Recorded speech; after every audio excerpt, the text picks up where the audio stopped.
The Galactic Arena, the story opens in the Galactic Combat Arena, a massive space station where the strongest warriors from across the galaxy gather to prove their worth. The arena floats in neutral space, surrounded by ships from dozens of different species. Inside, thousands of aliens cheer as warriors battle for glory and honor. The current champions are the Krell, a race of 8-foot-tall reptilian warriors with thick scales and razor-sharp claws. Their leader, Commander Vex, stands undefeated after 300 victories. The Krell have dominated the arena for 50 years. Claiming their homeworld's harsh gravity and predators make them the ultimate fighters. Other species watch in fear and respect. The blue-skinned Altans with their superior technology cannot match Krell strength. The insectoid hive with their coordinated attacks fall before Krell fury. Even the energy-based lumens find their powers useless against Krell resilience. Today brings excitement as news spreads through the arena. A new species has requested entry into the combat trials. They call themselves humans and claim to come from a planet called Earth. The arena's AI system displays basic information. Bipedal mammals, average height 6 feet, no natural armor or claws. No obvious combat advantages. The crowd laughs. These humans look weak and soft compared to the mighty Krell. Commander Vex himself examines the data with amusement. Their planet shows standard gravity, comfortable temperatures, and abundant resources. Nothing suggests they could produce real warriors. The humans arrive in a simple metal ship, nothing fancy or impressive. 3 representatives board the station: Captain Rick Cole, Sergeant Lisa Park, and Private Tom West. They wear basic military uniforms and carry simple weapons.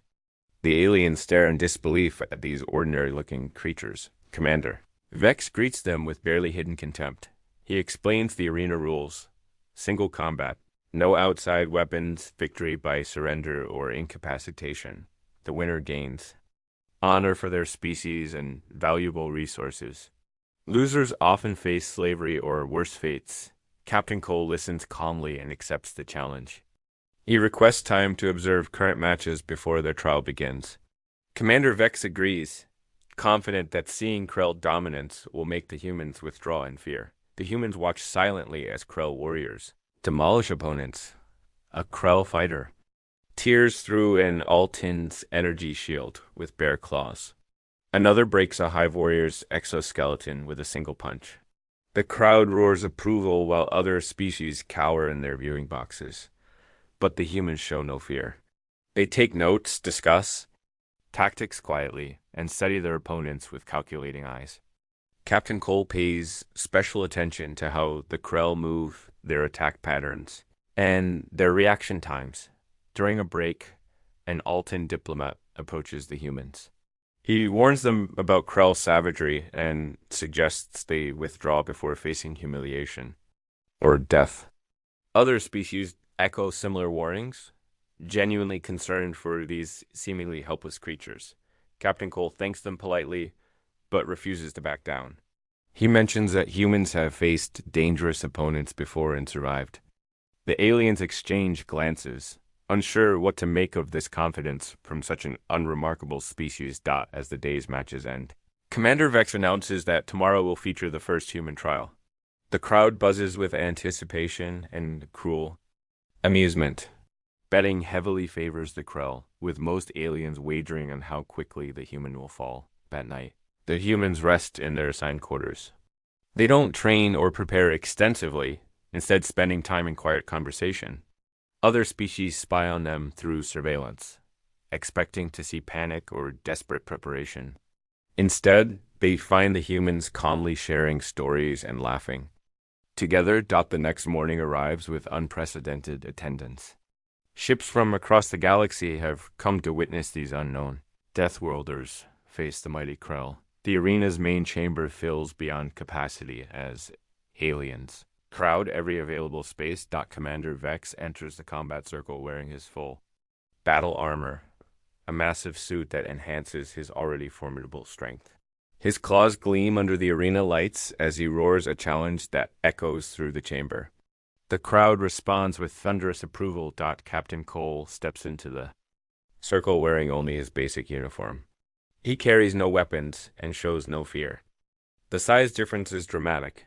Vex towers over the human by more than 2 feet and outweighs him by hundreds of pounds. The arena falls silent as the combat begins. Commander Vex charges forward with a battle cry, claws extended for a killing blow. The crowd holds its breath, expecting to see the human torn apart in seconds, but Captain Cole simply sidesteps the charge with fluid grace. His movement is economical, precise, and impossibly fast. For the first time in 50 years, a Krell attack misses its target completely. The real fight is about to begin. The first lesson Commander Vex skids to a halt, confused by his missed attack. No opponent has ever dodged his opening charge so easily. The arena crowd murmurs in surprise, but most still expect the human to fall quickly. After all, avoiding one attack means nothing against Krell endurance and fury. The Krell commander spins around and unleashes a flurry of claw strikes. Each swipe could tear through metal, but Captain Cole flows between them like water. His movements seem almost lazy, yet every deadly claw passes harmlessly by. The human's face remains calm and focused, showing no strain from the evasion. Frustrated, Commander Vex increases his attack speed. His claws become blurs of motion, striking from multiple angles simultaneously. The crowd leans forward, certain no creature could survive such an assault. But Cole continues his fluid dance neverwhere. The claws expect him to be. Other species in the viewing boxes begin taking notice. The Altan diplomat who warned the humans yesterday watches with growing amazement. The hive representatives communicate rapidly among themselves through chemical signals. Even the energy-based lumins focus their attention more intently on the combat circle. Commander Vex pauses his attack, breathing heavily despite his superior conditioning. Sweat drips from his scaled face as he realizes something impossible is happening. This small, soft creature is making him look foolish in front of the entire galaxy. Stand still and fight. Vex roars in the common galactic language. Captain Cole speaks for the first time since entering the circle. His voice carries clearly through the arena silence. I am fighting. You're just not used to opponents who fight smart instead of hard. The comment stings Vex's pride more than any physical blow could. He charges again, this time using his full combat training. The Krell commander employs advanced techniques passed down through generations of warriors. His attacks come in calculated. Patterns designed to trap opponents and leave no escape routes. But Cole adapts instantly to each new strategy. When Vex tries to corner him, the human uses the arena's walls to change direction in ways that seem to defy physics. When the Krell attempts grappling moves, Cole slips away before contact can be made. Every technique that has dominated the arena for decades proves useless against human mobility. The crowd's mood begins shifting from amusement to concern. Whispers spread through the viewing areas as species representatives realize they're witnessing something unprecedented. The mighty Krell, terror of the galaxy, cannot even touch this unremarkable human. Sergeant Park and Private West watch from the human section with satisfied expressions. They make quiet comments to each other, as if observing a training exercise, rather than a life-or-death battle.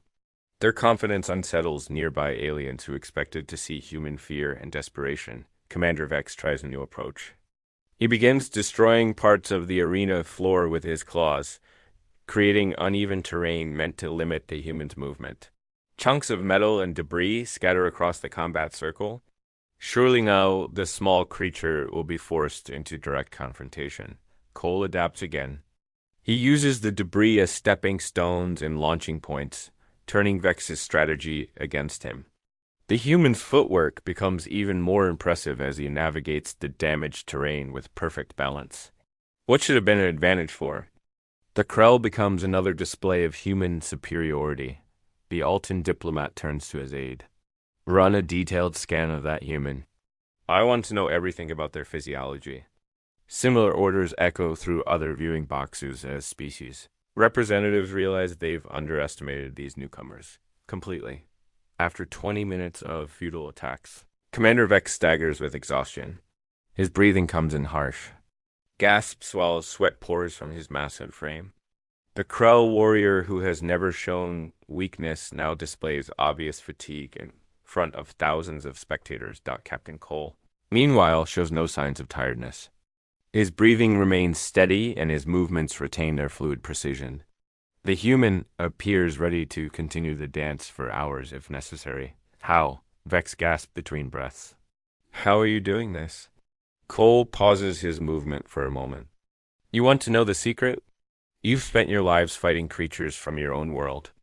We humans learned to fight everything our world could throw at us, and our world threw everything. The statement sends chills through the alien audience. They begin to understand that Earth might not be the comfortable paradise they assumed.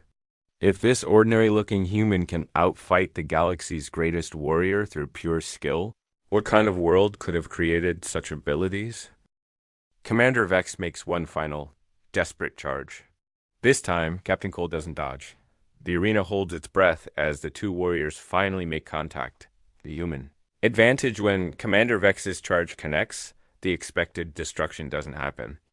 Instead, Captain Cole catches the massive Krell warrior's wrist in mid-swing, stopping the deadly claw inches from his face. The arena falls into shocked silence as the human holds the attack steady without visible strain. Commander Vex stares, in disbelief at his trapped arm. His full charging momentum, combined with his enhanced armor's power, should have been unstoppable. Yet this small creature has halted the attack with what appears to be casual effort. Impossible. Vex breathes. Your species shows no enhanced strength in the database. Cole's grip remains firm as he responds. The database measured us at rest. Humans are different when we need to be. Without warning, he twists Vex's arm and uses the Krell's own momentum to throw the massive warrior across the combat circle. Vex crashes into the arena wall with tremendous force. The reinforced barrier, designed to withstand energy weapons, and explosions cracks under the impact. The 8-foot warrior slides to the ground, momentarily stunned by his own strength turned against him. The alien audience erupts in chaos. Species representatives shout orders to their aides, demanding immediate reassessment of human capabilities. The hive warriors click their mandibles in distress signals. Altan energy beings flicker with agitation. Even the normally composed lumens pulse with rapid color changes indicating extreme concern. Dot in the viewing boxes. Frantic communications begin. The Krell Empire's representatives activate emergency channels to their homeworld. Military advisors calculate the implications of species that can defeat their greatest champions through technique alone. Trade negotiators suddenly realize these humans might not be the easy targets they appeared to be. Commander Vex struggles to his feet, armor cracked and pride shattered. For 50 years, he has ended fights with single devastating attacks. Now, he finds himself on the receiving end of that experience, and he doesn't like the reversal. What are you? He demands, raising his guard in a defensive posture for the first time in decades. Captain Cole assumes a relaxed stance, hands at his sides but ready to move instantly. We're humans from Earth. Our planet taught us that survival isn't about being the biggest or strongest. It's about being the smartest and most adaptable. The human begins moving again, but this time he approaches rather than evades. Commander Vex launches defensive strikes, but Cole weaves through them effortlessly. Each missed attack leaves the Krell more exposed and off balance. Your world made you strong, Cole continues as he closes distance. Mine made us survivors. There's a difference. He demonstrates that difference with a series of precise strikes to Vex's joints and pressure points. Each blow appears gentle compared to the Krell's devastating attacks, yet they cause immediate effects. Vex's left arm goes numb. His right leg starts to buckle. His enhanced armor provides no protection against techniques that target the being inside, rather than the shell outside. The crowd watches in horrified fascination as their greatest champion is systematically dismantled by an opponent who barely seems to be trying. Every strike is calculated and efficient. There's no wasted motion, no dramatic flourishes. Just quiet competence, applied with devastating effect. Sergeant Park leans over to Private West and the human section. The captain's being gentle with him. If this was a real fight, it would have been over in 30 seconds. Her comment carries through the arena's acoustics, reaching alien ears throughout the facility. The implication terrifies the assembled species. If this is humans holding back, what would they be capable of at full effort? Commander Vex attempts one last desperate attack, removing his damaged armor to move more freely. His natural Krell physiology is impressive, layers of muscle and scale that have dominated countless battlefields. He charges with everything he has left, claws extended and battle cry echoing through the chamber. Cole sidesteps the charge one final time. As Vex passes, the human places a single precise strike at the base of the Krell's skull. The massive warrior's eyes roll back, and he collapses unconscious to the arena floor. The silence that follows is deafening. Thousands of aliens stare at the impossible scene before them. The mightiest warrior in the galaxy lies defeated by a creature they had dismissed as weak and unremarkable.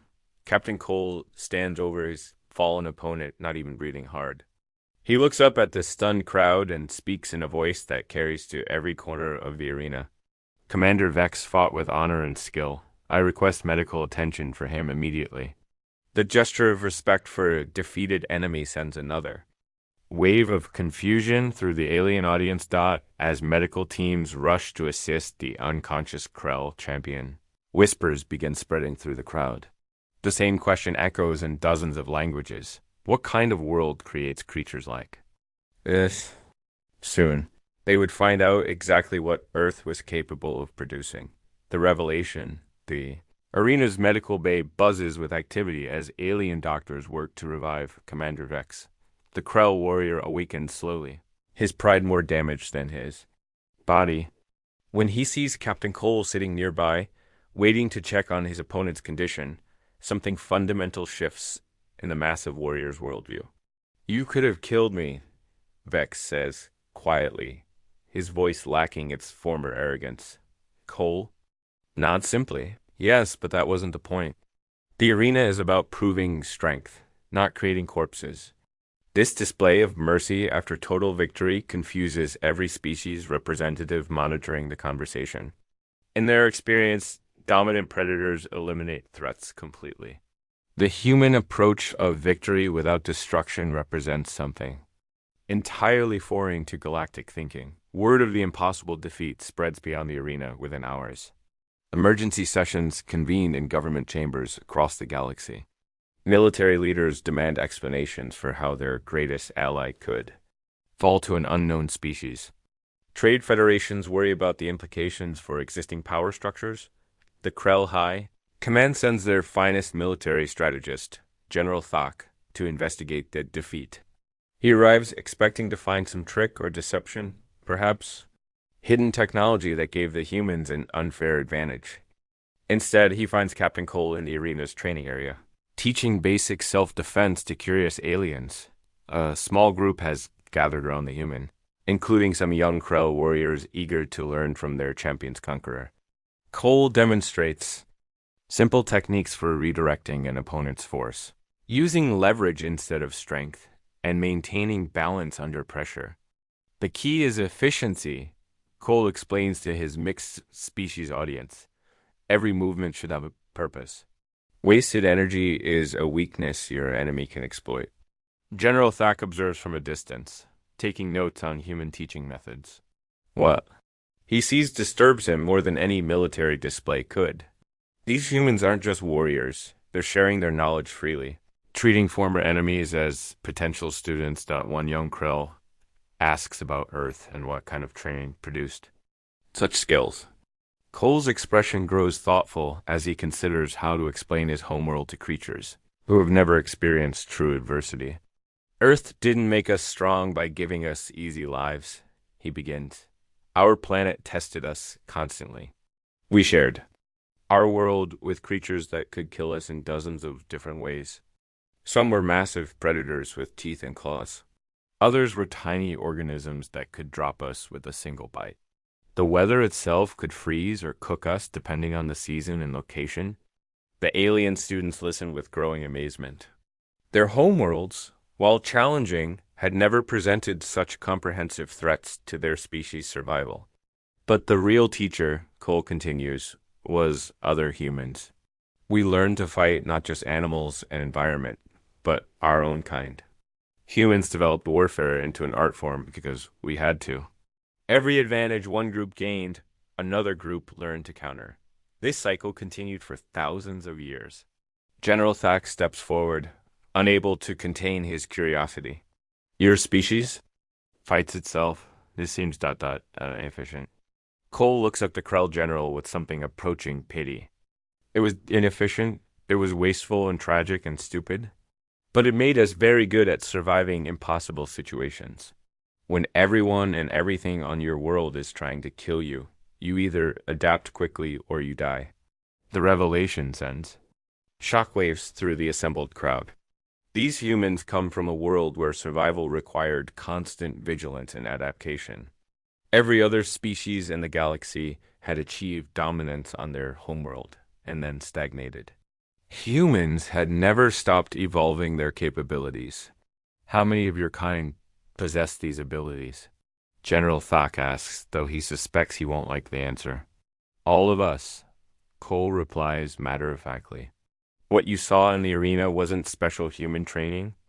It was basic survival skills every child learns. We have specialists who make me look clumsy in comparison.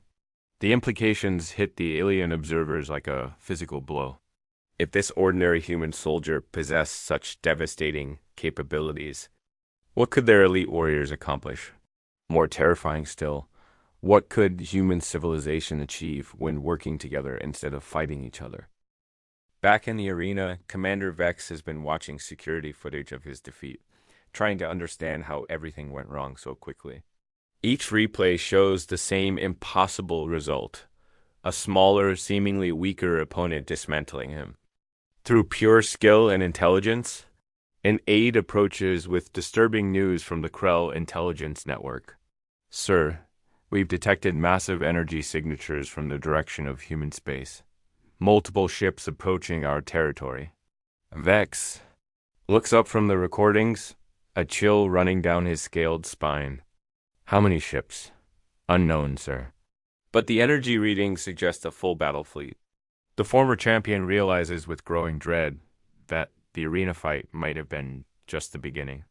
Earth's real representatives were finally coming to introduce themselves to the galaxy, and they were bringing friends. Earth's true power, the detection screens throughout the galaxy light up with impossible readings. What appears to be a human fleet approaches through hyperspace, but the energy signatures don't match any known technology. Ships of various sizes travel in perfect formation. Their propulsion systems generating power levels that dwarf most planetary defense grids. In the arena, Captain Cole receives a communication from the approaching fleet. After a brief conversation, he turns to the assembled alien representatives with a slight smile.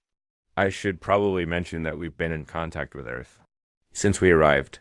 They wanted to see how you'd react to meeting humans before deciding how to proceed with first contact. The statement sends panic through the assembled species. General Thack demands to know the size and intention of the approaching human force. Cole's answer chills every military mind present. Oh, that's not a military fleet.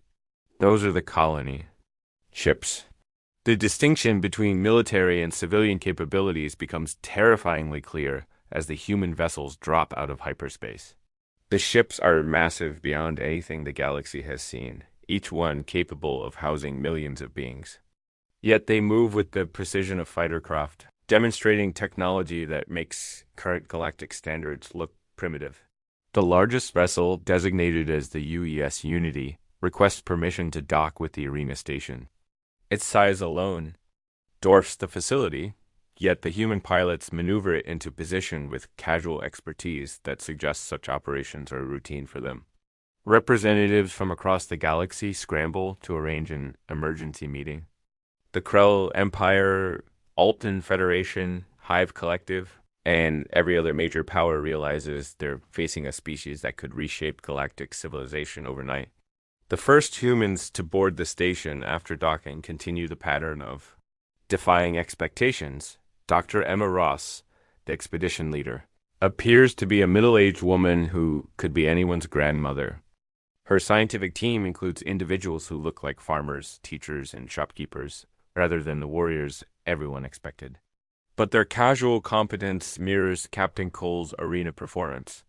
They navigate the station's complex layout instantly, adapt to different atmospheric conditions without equipment, and demonstrate familiarity with technologies they've never seen before. When a hive representative accidentally releases a cloud of defensive chemicals, the humans simply adjust their breathing and continue the conversation as if nothing happened. The real question, Dr. Ross explains to the gathered representatives, is what kind of relationship you want with humanity. We're prepared for several possibilities. She activates a holographic display showing Earth's current capabilities. The images reveal a planet transformed by human ingenuity. Massive orbital platforms harvest energy from their sun. Underwater cities tap oceanic resources. Even the polar regions host thriving communities adapted to extreme conditions. This is what we accomplished while fighting ourselves, Dr. Ross continues. Imagine what we can do now that we're working together. The presentation shifts to show human expansion into their solar system. Mars hosts billions of colonists. The gas giants' moons support mining operations that dwarf planetary economies. Asteroid habitats provide resources for projects that span decades and require coordination between millions of individuals. Commander Vex, still recovering from his arena defeat, asks the question troubling every military mind present. What do you want from us? Dr. Ross's answer surprises everyone. Partnership. Earth has resources and capabilities, but we lack one thing you possess: perspective. You've built a galactic civilization that's lasted millennia. We've only recently stopped trying to destroy ourselves. We could learn from your stability and experience. The offer seems too generous to be genuine. Species across the galaxy have built their power through conquest and domination. The idea of an overwhelmingly superior force offering partnership instead of subjugation doesn't fit any existing framework. And if we refuse, General Thak asks, then we'll find other partners, Dr. Ross replies calmly. The galaxy is vast enough for everyone. But I think you'll find cooperation more profitable than the alternative. The subtle threat underlying her diplomatic words isn't lost on anyone present. Humans are offering partnership from a position of absolute strength. Rejection wouldn't lead to war. It would lead to irrelevance as humanity formed alliances with more cooperative species. As the presentations conclude, representatives begin urgent communications with their homeworlds. The balance of galactic power has shifted permanently. The species that once dominated through strength and numbers now face creatures who dominated through adaptation and cooperation. In the arena below, human colonists begin disembarking from their massive ships. They interact with local aliens as equals, sharing technology and knowledge freely. Children play games that incorporate multiple species, while adults collaborate on projects that benefit everyone involved.